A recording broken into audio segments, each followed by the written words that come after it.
الى دمنهور. في محطة القطار في رمسيس متجهين الى مدينة دمنهور. ده القطر وصل هناك اهو. وصلنا دمنهور.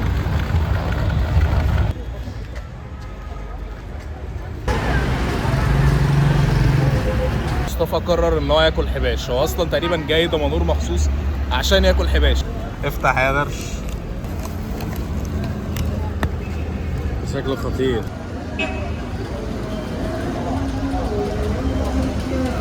عامل زي ايه؟ يعني ممكن نقول ما بين الطحينة وما بين الجبنة القديمة. طحينة وجبنة قديمة. يعني بس هو هنا مظبطه يعني محبشه كده، جاي من اسم الحباش. يعني حاطط عليه خضرة وحاطط عليه دي طماطم، مش كده؟ بص، هو الحباش عبارة عن بهارات، كركم، وطحينة حمراء مش طحينة بيضاء زي اللي عندهم في القاهرة، وطماطم مبشورة عليها، تمام، وخضر. بيطلع الحباش ده وزيت حار.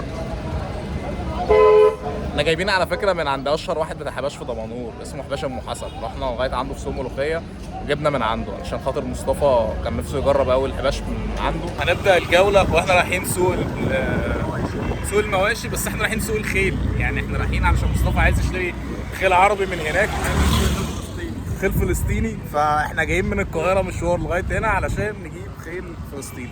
الراجل ده اللي هيوصلنا بالتوك توك الحلو ده.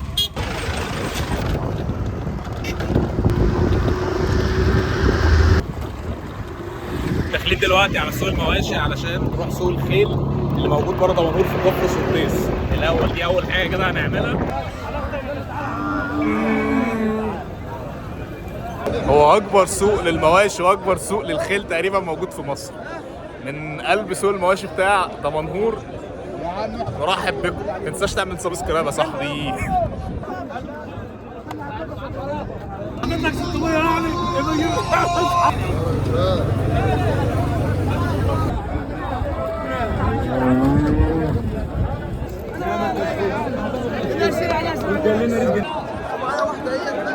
الغنم نجي. يعني انا اول مره في حياتي اخش سوق اصلا للبهايم او سوق الخيل، بس الموضوع ممتع. الموضوع كبير، تمام، واصلا انت ممكن تدوق جوه ما بين الاماكن كل حاجه، سواء كان مكان البقر، مكان الحمير، مكان الخرفان، مكان الخيل اللي احنا رايحين ندور عليه دلوقتي ورايحين له. ده خيل فلسطيني، بس انما هي مش مسجله زي العربي. شكلها بلاش. شكلها بيبقى ابيض وبني زي ما انت شايف كده. تمام. عارف الخيل بتاعت الهنود الحمراء اللي بتشوفها في الكاوبوي؟ زيها بالظبط. تعالى يلا نشوف الخيل اللي انت هتشتريه. بص ما شاء الله.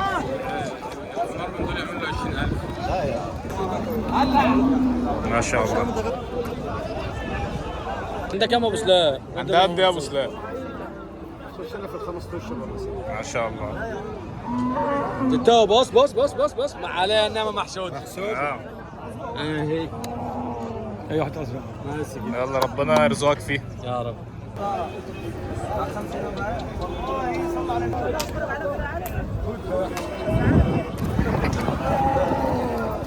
فلسطين.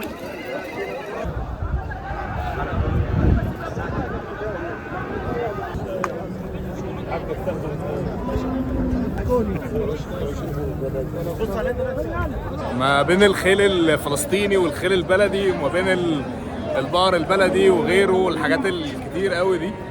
هنا في سوق المواشي او سوق البهايم اللي في دمنهور، وده يعتبر واحد من اكبر اسواق البهايم الموجوده في مصر. مش عايز اقول لك مقدار الفلوس اللي موجوده هنا، سواء كانت مواشي او كانت فلوس الناس هنا بتتعامل بيها. السوق ده مش موجود غير يوم الاحد كل اسبوع بيكون موجود.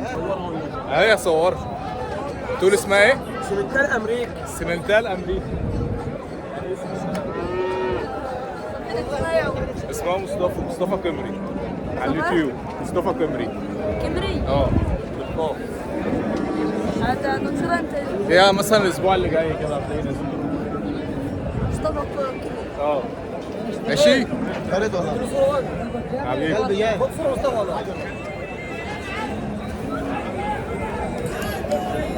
فدينا ماشيين في سوق المواشي. كنت فاكر الموضوع ابسط من كده بس طلع الموضوع كبير جدا ما شاء الله يعني. ربنا يزيده ويبارك، ربنا يزيده ويبارك الخير اللي موجود في اللي موجود هنا. حرفيا كل ما اطلع من مكان الاقي نفسي دخلت في مكان، يعني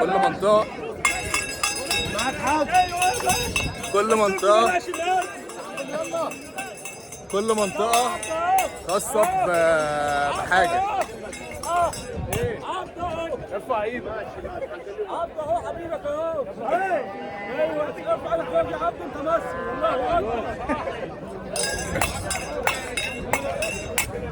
رغم ان انا عشت في دمنهور كتير بس انا عمري ما جيت هنا، اول مرة اجي سوق المواشي. الموضوع اي حد عايز يجيب مواشي يجي هنا، بس هو بالنسبة لي الموضوع كتوثيق اكتر من فكرة ان انا داخل اتفسح يعني. اكيد اكبر سوق للبهايم موجود في مصر هو اللي موجود هنا، اللي بيبقى موجود يوم الاحد كل اسبوع. ما تنساش تعمل سبسكرايب للقناه علشان نروح اماكن تانية. انا لسه موجودين في دمنهور، لسه هنروح اكتر من مكان تاني. اشوفك في الفيديو الجاي، سلام.